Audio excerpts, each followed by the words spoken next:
Hey girls, I hope you're well. I'm going to be speaking to you today about how to prevent traction alopecia when wearing a hair topper and just my personal tips about the whole subject and the topic.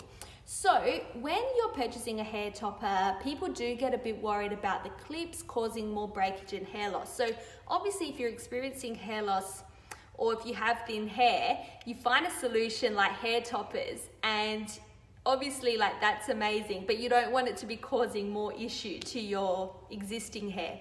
So here are my little tips that I like to use and also advise others just to be mindful of when you're wearing a topper. So the first thing to think about is the base size of the topper. So people think that, sorry, just gonna take it off. People think that when they're buying a topper, especially their first topper, they should go for a small base because it's a good starting point. Now, I tend to disagree with that because depending on your needs, like your hair needs and things like that, sometimes a small base isn't always going to work for you, even though it is your first topper. So the things to be mindful of, like for example, if you go for a 5x5 base, just be aware that visually, the topper is going to look exactly the same when it's on your head, because the silk bit here, this is 4x4. So 5x5 is just the weft there is just going to be around the parameter of the silk. So the front of the topper is going to look pretty much identical. This is a 7x7 piece. So when you put it on your head, it's going to look exactly the same as like a 7x7 or even an 8x8 piece, for example. The 2x5 pieces that some people tend to want to purchase is really only to cover that part line of your hair. And just be mindful that if you do go for a small base, like a 2x5 or a 5x5, just be mindful if you do have hair loss up here on the crown of your head, if the wind blows or, depending on your head shape, depending on your level of hair loss, the last clip is normally about there. So the topper tends to split and then it can expose your scalp. So just be aware of that with the smaller pieces. I do prefer the larger ones. I did start with small ones, but the thing is that it's clipping into really sensitive areas of my scalp. So if you are someone who has female pattern hair loss or anything like that, typically this area around here is where it's the most sensitive. So the last thing you want to be doing is clipping in to your most sensitive areas, because this is the fragile hair and it's more prone to breakage. So this is why firstly, to prevent traction alopecia, I recommend that you go for a bigger base size so it is not clipping into that sensitive top area of your head. So that's my first tip. My second tip is to rotate which clips you use, especially if you're wearing your topper every day. You don't want to be using every single clip. You don't want to be using the same clips every day if you can prevent it. So for example, I do wear my topper every day. So if I'm wearing it on a Monday, for instance, I'll clip the front one and then I'll do one at the back, which gives a good level of hold on the hair for me. I just find that I can wear 2 to 3 clips and it doesn't cause me any issues throughout the day. So that's what I will do on one day. The next day when I wear the piece, I'll put this clip in and this one in. The next day I'll do that one and that one. So you're dispersing where you're putting some pressure on the scalp.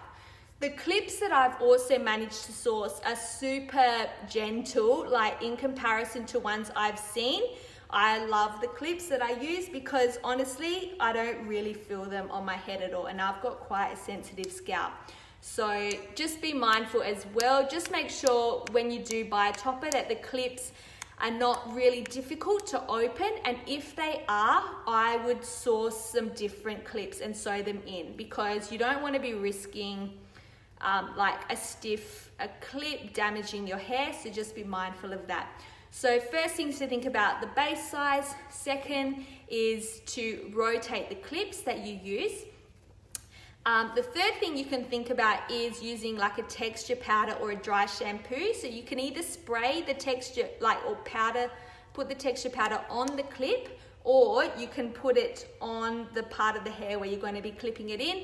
It just creates more grit in your hair, and it's a little bit more sturdy for the clip to sit onto the hair. So that's another option. And then also, when you're clipping in the topper into your hair, you don't want to be like digging the clip into your bio hair. You want to just really lightly clip it into your hair, and then just like give it a little bit of like leeway, so you're not like keeping it super tight to the scalp. And that also just prevents it from breakage, because if you're really digging in, then that hair is being pulled throughout the day. So just really gently and lightly clip your topper in. Another thing that I do sometimes is I blend my bio hair and the topper hair together. So if I don't want to use many clips, this is another option, because it keeps the topper stable, and then you can bobby pin that in, and it also gives you a different little style to wear with your hair as well. If your topper is the same style as this one with the comb at the front, some people feel that the comb does pull on their hair, and just be mindful that the comb is obviously at the front of your hair, which is where your most sensitive areas potentially is on your head. So if you do feel that the comb is pulling, just simply don't use it. It's not necessary. The clips hold it down enough. And in terms of flatness, I normally just place the comb there, or I'll just take it out. But it doesn't like make it less flat or more flat.